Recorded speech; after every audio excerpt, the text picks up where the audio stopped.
Hello, alright, to the max po ang update natin patungkol sa Kim Pao-ganap for today, guys.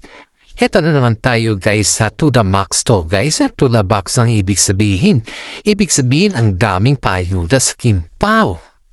Heto na naman tayo, guys, sa yun dito sa ating mga legit na sources, si Paolo Avellino po at si Kim Chiu po ay nagkaroon na pala ng separate marriage. Bulong-bulungan kasi dun sa pan, guys. Nung last week pa po nangyari. Last week pa to dahil itong si Kwan, guys, to yung kaibigan nila, hindi naman nila inamin. Pero, ayon sa kanilang mga kaibigan, guys, ito yung ganito nila sinabi na may bulong-bulungan sa loob ng showbiz na nung nawala sila Paolo Avellino sa si Kim Chiu, yung nagbakasyon po sila, guys, na almost a month ata, na parang kumbaga is sabi dito sa kanila na family, pero family pa din mo lang, may isa lang silang kaibigan, pero chosen lang siya. Kumbaga, guys, is yung pili lang. Ngayon, ang problema dito, guys, is yung kaibigan nyo na yun, yung talagang very close nila. O ibig sabihin ng very close nila, guys, hindi sila matchika kung anong nangyayari dahil they are invited for just an event. Kasi yung event na kanilang in-invite, yung event na in-invite nila sila Paolo Avellino at saka in-invite nila Paolo Avellino at saka si Kwan. Saka si Kim Chiu, yung mga kaibigan niya, di ba? Pero yung itong invitation, guys, ang invitation na ito is para sa Kwan, kumbaga, itong invitation na to is para dun sa Kwan, sa secret marriage. Pero, hindi nila sinabi, guys, na yung invitation na yan is may gaganapin na secret marriage sa kanila. O diba? Napakaswerte. Ngayon, ang problema dito, guys, dahil itong si Paolo Avellino, hindi naman sinabi yung totoo kasi hindi secret nga Paano mo sasabihin kita? Pag secret yung usapan, huwag ka na magsabi. Yan nga yung usapan secret marriage nga Kahit ang si Paolo Avellino, guys, ay hindi niya talaga sinabi na may gaganapin na gano'n na secret marriage. Hindi niya talaga sinabi, guys. At saka kahit kanino, hindi niya talaga sinabi. Hindi ganun kadali si Paolo Avellino na pag-uusapan or sabihin ng mga terms and conditions pagdating sa mga ganyan na bagay. Dahil mahihirapan ka na magtanong sa kanya. At the same time naman, guys, ganoon naman po si Kim Chiu. Ang mga private kasi nila, guys, ito yung mga private life kasi nila, hindi kagaya ng mga sila na pwede mo silang control anytime. Hindi ganon, guys. Sa kanila kasi ito, sa kanila is matanong mo lang sila kapag kayo lang. Hindi yung marami tayo. Wala siyang ganon. Hindi sila ganon. Hindi mo siya matanong kapag maramihan. Dapat matanong mo lang siya pag kayo lang. Ganon po katindi si Kwan. Ganun katindi si Paolo Avellino at saka si Kim Chiu, guys. Hindi sila yung tao na very vocal in public pagdating sa mga ganyan na terms. Pero in fairness, may pinag-uusapan sila about sa mga ganyan sana yon. Pero ang tanong kasi dito, guys,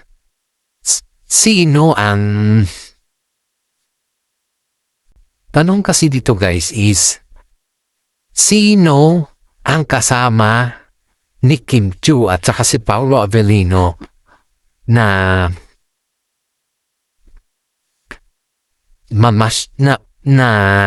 nag-ham out that time. Sino yung kasama nila Paolo Avellino at saka si Kim Chiu na nag-ham out that time? Kasi ang mga kasama nila na kanilang mga kaibigan ay sila po yung nagchika-minit sa atin. In fairness nasa kanila naman yung dalawa na yan. Kung aaminin nila na ano talaga yung nangyayari, di ba? Mahirap naman guys na tayo yung aamin para sa kanila eh. Hindi naman natin pwedeng gawin yan. Sila dapat gawan yan sa atin, hindi tayo. Kaya maraming mga netizen po ang magsasabi na si Paolo Avellino po at saka si Kim Chiu ay may engagement that time. Pero ayaw lang nilang amiin. Ang mga kaibigan nila guys na kasama dun sa event, nagpapaka sila kung bakit itong si Paolo Avellino at saka si Kim Chiu biglang nawala. At may mga sineselebrate sila sa kanilang mga pamilya. Pero that event, guys, yun na yung kanilang secret marriage. Kaya nga pala pag tinatanong mo tong dalawa na to patungkol sa mga marriage na yan, ang sabi nila hindi pa daw sila handa. Pero ang katunayan guys, handang-handa na, tapos na. May mga fans kasing nagsasabi na na-booking na si Paolo Avellino. Kaya pala yung sinasabi nila na for the future. Yung iniisip nila is for the future, is yun pala yung dahilan kung bakit sinasabi nila na for the future ang kanilang commitment ngayon, dahil tapos na pala yung inaabangan natin guys, which is tapos na yung engranding inaabangan natin. Alam mo, ang saya-saya natin guys, ang saya-saya ng mga fans dahil nakita naman natin yung presensya na pag-amin ni Paolo Avellino. Hindi naman niya total inamin na, correct me if I'm wrong guys, hindi niya totaling inamin pero nadulas siya. Dahil yung mga nagsabi dun, yung mga nagsabi talaga, yung kung sino yung nagsabi is yun yung mga inimbitahan nilang kaibigan nila, yun yung mga nagsabi. Yun yung mga nag-booking sa kanila. Kaya nga po guys, iniisip ni Kim Chiu, if may mga event po na gano'n na yung napaka-private, hindi na daw sila magtawag ng mga kaibigan. Paano pa-widen effect na lang na gano'n. Kasi siyempre, tinatago nila yun. Kahit naman siguro sino pag yan ay tinatago mo pag yan ay lumabas, booking lahat. Lahat ay mabumuking. Yan yung kasabihan nila. Kaya lahat tayo dito guys ay hindi naman natin inaasahan na gano'n yung mangyayari. Kahit naman siguro sino. Diba? Wala pa naman naasahan na gano'n yung mangyayari sa lahat. Pero ang iniisip ng mga iba guys na hindi naman natin kailangan idikdik yung sarili natin. Parang gano'n ba? Hindi mo kailangan idikdik yung sarili mo para ikaw ay paniwalaan. Kasi may mga fans po guys na nagtatampo sa mga kapgen ay sa mga kimpaw dahil bakit kailangan pa daw nilang itago? May mga fans talaga na nagsasabi na they are willing to know and they have the right to know also kasi sila po yung mga fans. Sila po yung mga kasama nila at sila din po yung parang baga is wala ang kimpaw kung wala ang mga fans. Diba napaka-fantasy guys, napaka-professional kasi pag itapago mo hinahanap-hanap ka ng mga fans. Yan naman yung gusto ng mga fans, diba? Napaka-unprofessional kasi. Kaya sabi ng mga fans guys na wag naman nila dapat itago. Dahil yan naman po talaga yung katotohanan. Maraming mga fans pa magsasabi na they are truly in their self. Baga inaabangan talaga nila yung secret wedding ng Kim Chiu. Pero hindi naman talaga secret wedding yung kanila yun. But inaabangan gusto nila yung vulgar wedding. Pero yun nga guys, ang tunog is secret wedding. Kaya medyo hirap ang Kim Chiu na tanungin yung sila Paula Avellino at saka si Kim Chu. Pero in fairness, at least yun booking na booking sila, guys. Ito ayaw din po ng fans nila na ulitin natin sila patungkol sa secret wedding na yan, guys. Dahil baka daw magagalit yung dalawa at baka daw madamay yung mga kaibigan nila na kung sana sila naman yung talagang nagsabi at nag-booking. Which is, kung may madadamay man kung sakali, siyempre sa atin naman, hindi naman na sa kanila, di ba? Takot na takot daw kasi yung dalawang kaibigan nila, baka kasi madamay daw sila at makaiawain daw sila ni Paula Avellino or si Kim Chu, guys. Yan naman yung sabi nila. Pero in fairness, wala namang ganun na ugali sila Paula Avellino kasi Kim Chu. Dahil kung iyan naman ay kagustuhan nila, nabanggit ang daming magsasabi, guys, na nami-misinterpret lang daw yun ng kanilang kaibigan yung eksena that time. Pero syempre, kahit naman siguro ikaw mo nami-misinterpret or something na ganun yung moment, para sa akin, hindi na kasing misinterpret yun Kumbaga is, proud pa nga tayo dahil ganun yung nalaman natin. Diba?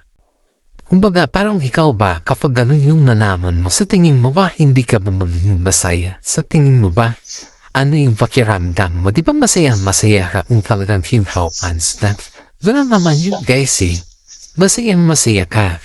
Dahil kapag ikaw ay fans, of course, masaya ka dyan.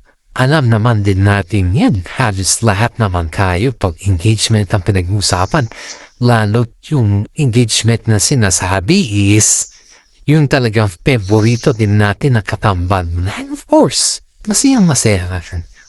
Kaya pag sinasabi nila na engage, lahat tayo. Happy moment dyan, guys. Ito pa ang balita dito sa mami ni Paula Avellino. Siyempre guys, pag senior citizen ka naman, surprise nga diba? From the word surprise at hindi lang po from the word surprise kundi secret pa. May turn pa na secret news. Kahit naman po siguro sino sa lahat na mga kaibigan, may mga kwan lang guys may mga friends nung sila na nakakalam na ganun yung nangyayari. Pero hindi naman brutal or hindi naman nila sinasabing yun talaga yung point of view kung hindi. Wala kang baga. Yes, that's a question. Walang nakakaalam. Malalaman lang daw nila yan.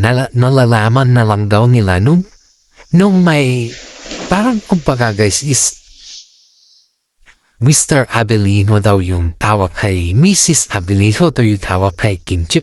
Nagtatanungin ko nila mga kasama kung bakit Mrs. Avellino yung tawag kay Kim Chu.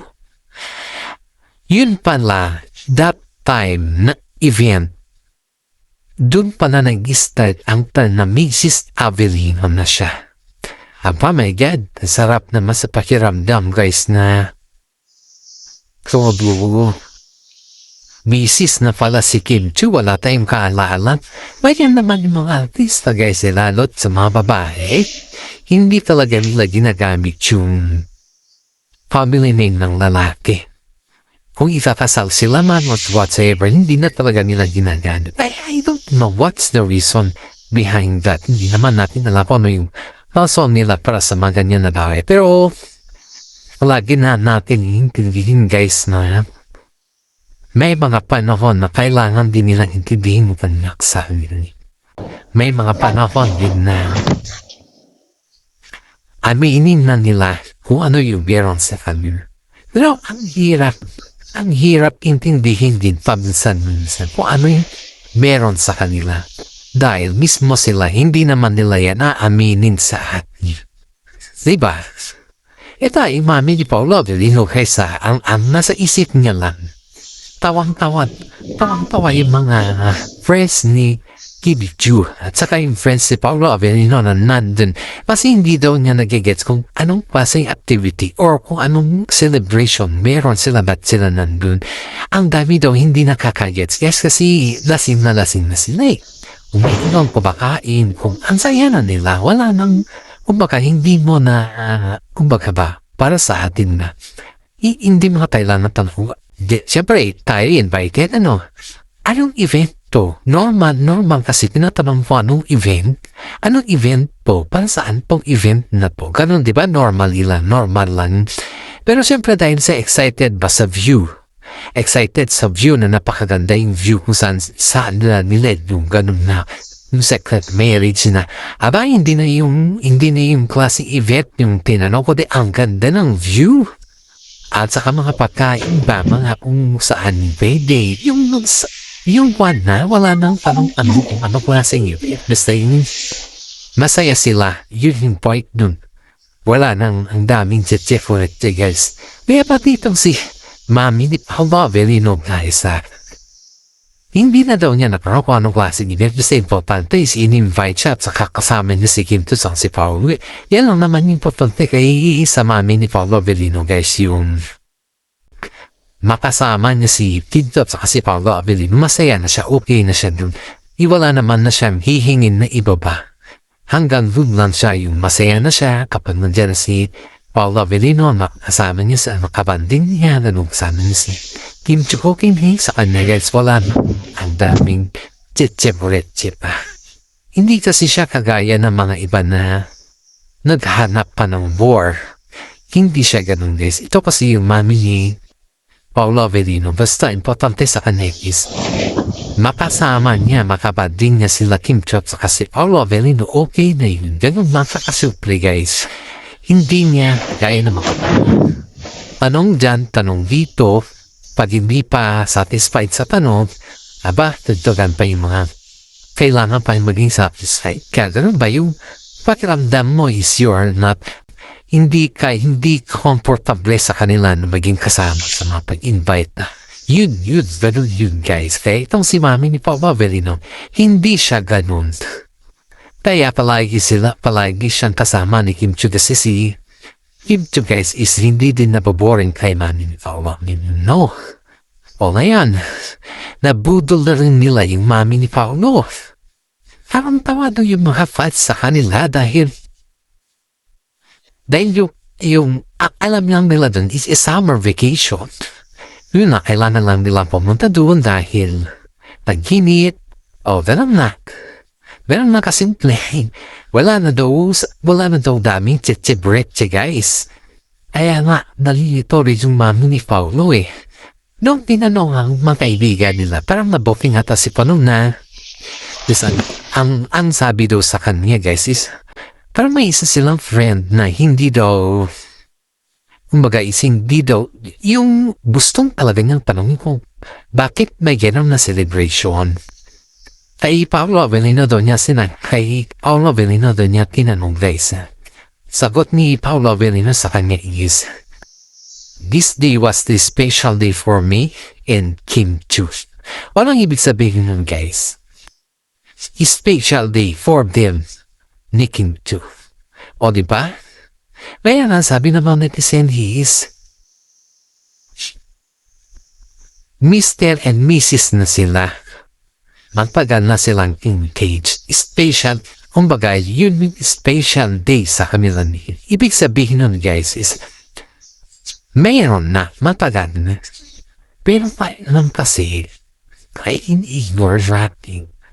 Dahil, ayaw naman natin sabihin na, or ayaw naman natin pangunahan yung dalawa. Kasi para sa gitil isang vlogger na, isang content creator. Gusto ko rin, guys, marinig yung mga side ni Kim Chu at si Paolo Avellino. Ayaw natin pangunahan sila eh. Oo nga, tayo nga may mga legit na sources tayo.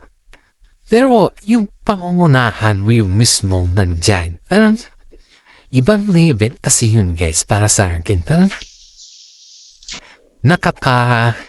hindi naman sila kakairita, pero dapat huwag natin pangunahan, di ba? Yan yung fan po dito, guys. Kaya matagal na tong alam natin, matagal na pong alam ko na may ganyan na nangyayari kila Paolo Avellino.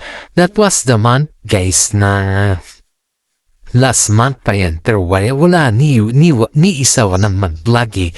Ayaw nilang i-vlog kasi baka daw magagalit si Paolo Avellino kasi secret niya eh.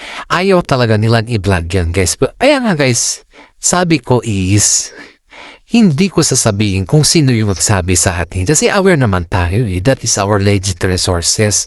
Aware naman tayo sa mga bagay-bagay na ganyan dahil na, kumbaga guys is, pinoprotektahan din natin sila. Hindi lamang po tayo yung tao na makasarili ba?